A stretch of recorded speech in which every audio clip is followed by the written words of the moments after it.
सोनिया गांधी आणि राहुल गांधींना ED notice प्रकरणी आता अमरावती जिल्हाधिकारी कार्यालयासमोर काँग्रेसकडनं आंदोलन करण्यात आलं।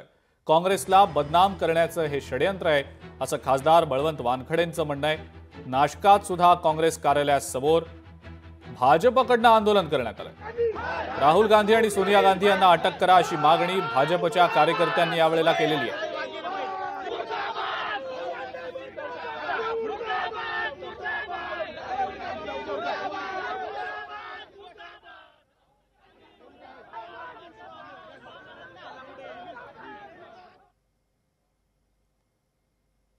चार्जशीट दाखल केली, काय पुन्हा कोर्टात आम्ही लढूच, कोर्टात काही निष्पन्न होणार नाही। परंतु जे काही आज आमचं जे काही आंदोलन असतील, आमचं जे काही काम असतील किंवा राहुल गांधीचा जो काही संघर्ष असेल, सोनिया गांधींचा काही संघर्ष असेल, त्याच्यावर कुठंतरी दडपण यावं, त्यांना कुठंतरी वारंवार बदनाम करण्यात यावं, यासाठी हे पुन्हा त्यांनी चार्जशीट दाखल केली म्हणून।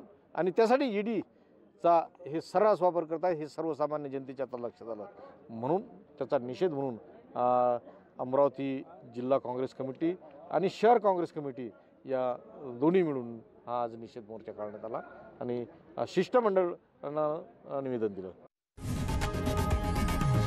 लोकशाही मराठी ऐका, पहा, जागरूक रहा।